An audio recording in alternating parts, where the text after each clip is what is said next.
I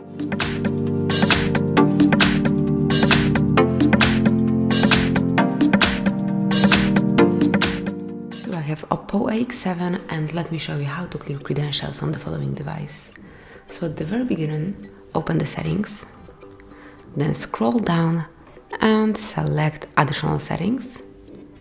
Here you have to find and pick device and privacy.